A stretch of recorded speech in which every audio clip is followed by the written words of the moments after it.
전국에 계신 효원 농업기술TV 시청자 여러분 안녕하십니까?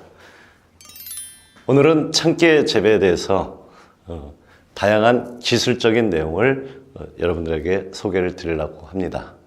조그만 몇 평 안 되는 텃밭에서부터 몇만 평이 되는 전문 농가까지 참깨에 대해서 짧은 기간 동안에 많은 수확을 거둘 수 있고 또 안전하게 재배할 수 있는 여러 가지 방법에 대한 것을 나름대로 좀 정리를 해봤습니다. 자, 우리가 열려라 참깨라고 하는 그런 주문도 있습니다. 항상 참깨는 신비한 또 영험한 그런 효력을 갖고 있는 유지 작물입니다. 그래서 오늘은 좀 더 참깨에 대해서 1기작은 벌써 파종이 돼가지고서 성장을 하고 있고 또 2기작 참깨에는 우리가 보리 후작이라든가 또 마늘 후작으로 또 많이 들어가게 되어 있습니다. 그래서 이런 참깨에 대해서 좀 더 어떻게 하면 저 밭처럼 또 우리가 동農가들이 잘 되고 있는 밭처럼 나도 저렇게 어떻게 따라갈 수 있을까, 그러한 내용에 대해서 조금 원리만 알게 되면은 참 쉬운 게 또 참깨입니다. 그래서 참깨에 대한 내용들을 잘 알아두시고요. 예전에는 우리가 전부 집에서 계속 몇 년 동안 재배하던 종자를 다시 파종하는 직파 재배 위주로 많이 재배를 해왔습니다. 근데 최근에는 이것을 전부 다 육묘해가지고서 이식하는 쪽으로 흐르고 있다는 그런 동향에 대한 것도 좀 알아두시기 바라겠습니다. 우리가 직파를 해가지고서 우리가 씨가 안 나기도 하고 아니면은 또 새들이 빼먹기도 하고 그러다 보니까 이게 들쭉날쭉해지는 경우가 되게 많습니다. 이제는 똑고르게 좋은 묘를 길러가지고 그것을 정확한 시점에 이식 재배하는 쪽으로 흐르는 것이 결주를 막고 그러고서 안정적인 생산을 할 수 있는 기본이 된다는 것을 꼭 명심을 하시기 바라겠습니다. 그 옆에 화면은 튼튼하게 자라고 있는 참깨 포장의 모습입니다. 자, 나중에 여러분들도 다 이런 밭들이 소유주가 되시길 바라겠습니다. 자, 이것은 연속 개화되고 있는 참깨밭의 모습입니다. 상당히 생육이 빠릅니다. 엊그제 심은 것 같은데 좀 이따 보면은 뒤돌아 보게 되면은 벌써 얘들이 꽃이 피게 되고 또 연속적으로 나중에 8월달 한 중순까지도 꽃이 피게 되는데 수확할 때까지도 이 꽃대가 나오는 경우가 너무나 많습니다. 그래서 그때 나오는 것은 아예 종자 자체가 맺히지를 못하기 때문에 적당한 시점에서는 더 이상 꽃대가 나오지 않게 우리가 적심을 하거나 아니면은 억제제를 뿌려가지고서 우리가 활용할 수 있는 그 순간까지 줄기까지만 우리는 관리를 개화 관리를 하도록 하는 것이 경제적으로 되게 유리합니다. 그래서 여러 재배 양식들이 되게 많습니다. 일반 단작으로 참깨 위주로만 재배하는 분부터 우리가 이모작 또 그러고서 하우스에다 심는 분들도 있고 또 아니면은 섬 지방의 대규모 면적에다가 전문적으로 재배하시는 분들도 있고 여러 가지 작형과 또 재배 방식들이 있습니다.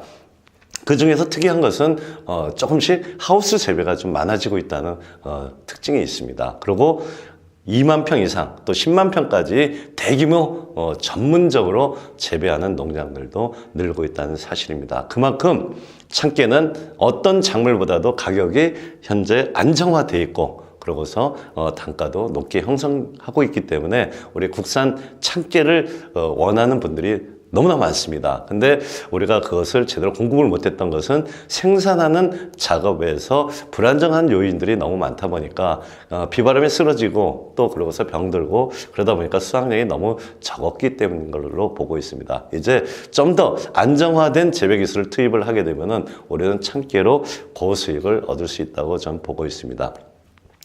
자, 이게 참깨 본엽이 전개되는 모습입니다. 근데 이 가운데 쪽에 보게 되면은 약간 노랗게 나오는 게 있는데요. 일찍 파종한 참깨밭에서는 아직까지 땅의 지온이 낮을 때는 철분이 제대로 흡수가 못 되게 되면은 새로운 순이 노랗게 되고 약간 기형이 되고 성장이 좀 둔화되는 경우가 되게 많습니다. 그래서 이럴 때는 우리가 효원 마이크로 꼭 기억을 하십시오. 효원 마이크로는 우리가 어리고 조직을 처음에 만들 때 그때 필수 보약이라고 생각을 하시면은 될 것입니다. 그렇게 되면은 이 참깨의 조직이 충실하게 되고 나중에 꽃에 대한 그런 원기들이 몸 안에서 잘 만들어지게 되면은 나중에 탐스러운 꽃이 아주 많이 맺히게 될 것입니다.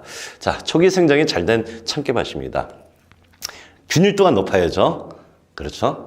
그리고 우리가 키, 초장이라든가 엽수라든가 그런 것이 균일화된 상태에서 이제 땅을 조금씩 가리기 시작을 했습니다. 지금서부터는 우리가 위쪽으로 줄기 생장을 더 왕성하게 할 것입니다. 근데 참깨는 여러분들 알다시피 워낙 조직이 좀 약하기 때문에 이때까지가 관리가 참 되게 중요한 것입니다. 조금 전에 말씀드렸던 효온 마이크로를 이때도 한 번을 더 살포를 하게 되면은 참 충실한 그런 참깨 초기 생장을 우리가 맞이할 수 있게 되어 있습니다. 이렇게 해서 우리는 참깨에 대해서 그 균일하게 생장을 시키고 나중에 그 결실 관리까지 가게 되는데, 이렇게 참깨에서 이 다수학을 우리가 관리하는 요인들이 여러 가지가 있습니다. 그래서 이런 좋은 품종, 우리가 태광이라든가 또 아니면 안산깨라든가 이런 품종에 대해서 선택을 하는 것부터 시작을 해서 육묘에 대한 것, 그래서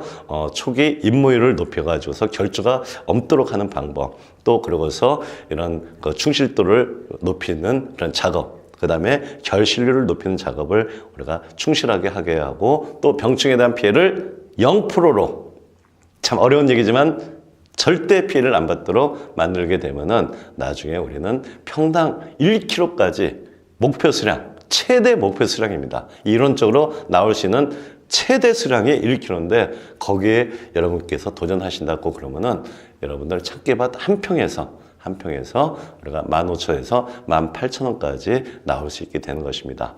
이제 참깨 전문 농장을 만들어도 됩니다.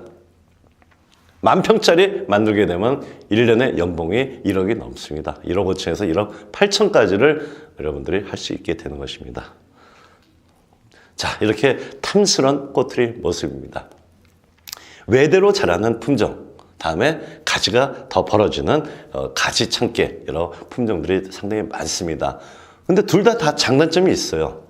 장단점이 있기 때문에 좀 더 이제 품종에 대한 것은 조금 지금은 접어두고 여러분들께서 외대깨하고 우리가 분지가 되는 가지 참깨하고 해서 그런 것을 주변에 여러분들이 경험을 살려가지고서 좀 더 품종을, 좋은 품종, 다수학 품종을 골라내는 것도 되게 필요합니다. 자, 다음에 이런 참깨 병충해 방제력에 대한 것도 저희 나름대로 우리 효원에서 짜봤습니다. 방제력에는 두 가지가 나옵니다. 이렇게 친환경 약재를 중점적으로 하는 게 있고, 다음에 우리가 농약을 중점적으로 하는 방제력 두 가지 가지고서 제가 운영을 하고 있습니다. 필요하신 분들은 전부 다 두 가지를 전부 다 보내드리고 있습니다. 자, 또한 이런 기상재해가 좀 취약하게 우리가 많은 피해가 또 나오는 것이 참깨이기 때문에 항상 참깨는 건조해서 적응한 작물이라는 것을 꼭 알으셔가지고, 특히 강한 바람과 이때 또 비가 많이 오게 돼서 침수가 되게 되면 곧바로 다시 죽을 수가 있습니다. 배수 조건에 유의하시고, 가급적이면은 그냥 비닐 멀칭 재배를 하시는 것이 되게 유리합니다. 이것이 기계로 파종하는 모습입니다. 미리 비닐을 우리가 피복을 해두고, 그다음에 두 줄로서 직파기 가지고서 우리가 파종을 하고 있습니다. 이렇게 했을 때 우리가 넓은 면적을 하루에도 꽤 많이 혼자서 파종할 수 있기 때문에 대규모 면적 재배도 가능하게 되어 있습니다. 다만 이렇게 육묘 이식하는 쪽으로가 점점 이쪽으로 발전을 하고 있는데요. 그만큼 결주를 엄세고 균일하게 생장을 할 수 있기 때문에 나중에 수량성에서 월등히 높습니다. 다만 이식 작업을 할 때 많은 일손이 좀 들어가고 그러지만은 막상 이것을 해보게 되면은 그 빠른 속도로 우리가 밭을 전부 다 정식을 할 수 있는 걸로 좀 보고 있습니다. 그래서 처음에는 좀 부담이 되겠지만은 우리는 육묘를 제대로 하고, 그 다음에 정확하게 정식이 속도를 높이는 방법만 조금만 모색을 하게 되면은, 그러면 이식 재배야말로 참깨 다수하게 비결이 되는 걸로 보고 있습니다. 이게 육묘하는 방식입니다.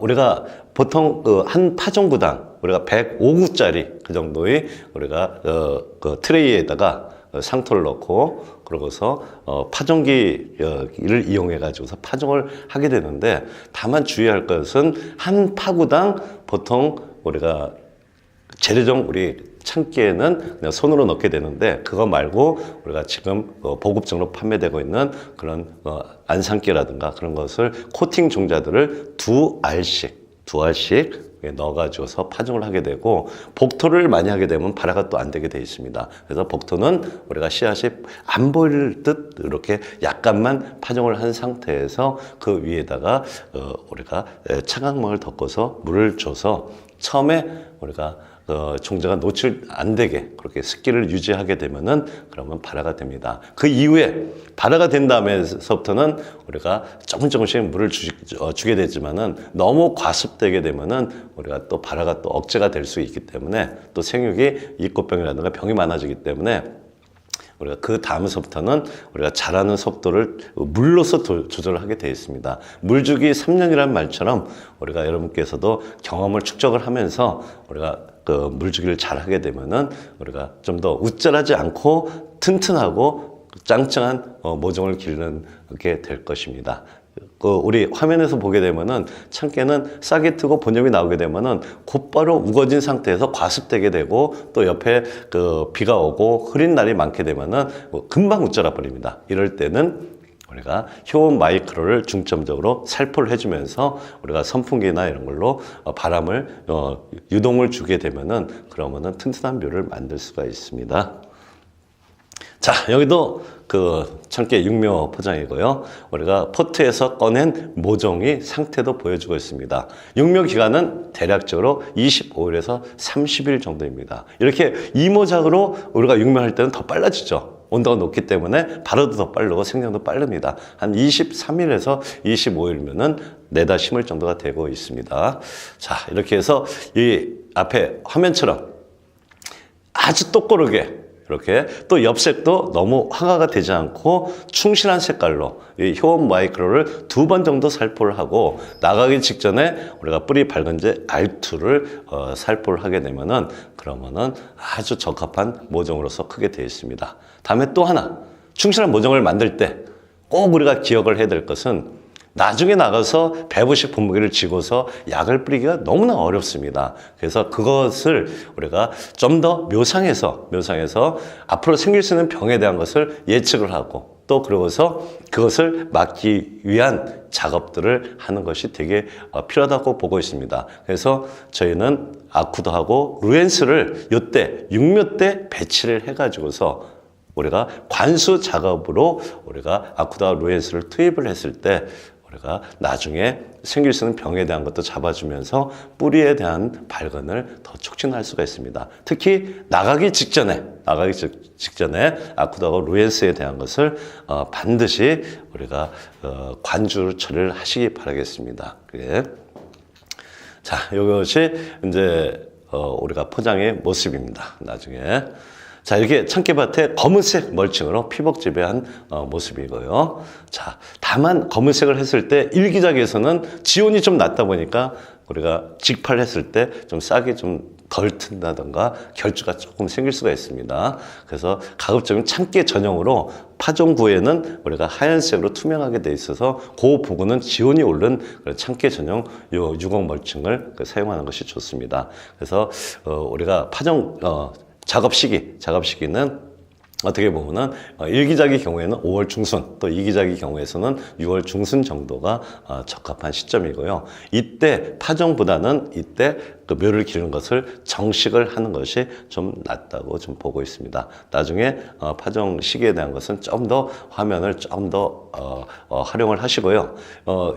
보게 되면은 우리가 예전에는 바카스병에다가 참깨를 넣고 그 뚜껑에 구멍을 뚫어 가지고서 뭐 탁탁 털어 가지고서 몇 개씩 그 파종을 많이 했었습니다. 그때는 뭐 종자 소독이고 뭐 그런 게 없었지만은 우리가 그래도 모든 작물의 병은 종자를 통해서 옮겨가기 때문에 그 종자에 묻어 있는 눈에는 보이지 않지만 아주 미세한 병균들이 되게 많습니다. 그것을 잡기 위해서 우리가 베노람을 쓰는 방법도 있었지만은 최근에는 항균력이 우수한 우리가 엑스칼리버, 기랑 미생물, 트리코더마 하지움 계통을 우리가 종자 10kg에 30g 한 봉지 비율이니까 우리가 뭐 종자 10kg면 엄청나게 많은 면적을 파종하기 때문에 우리는 그걸 기준량으로 해가지고서 조금씩 할 때는 뭐 1g, 2g 이렇게 나눠가지고서 우리가 분위 처리, 종자에다가 그 미생물을 묻혀가지고서 파종을 하게 되면은 확실히 병이 없고 발화율을 100%를 올릴 수 있고 또 그러면서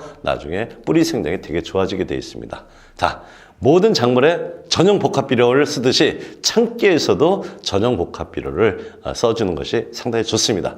질소질하고 또 인산, 가리 이런 것들이 균등하게 똑고르게 있는 것이 참깨에는 생장에 더 유리하게 되어 있습니다. 그래 나중에 너무 웃자라도 안 되기 때문에 이런 균형 시비를 우리가 참깨 비료로서 우리가 하게 되는 것 알아두시기 바라겠습니다.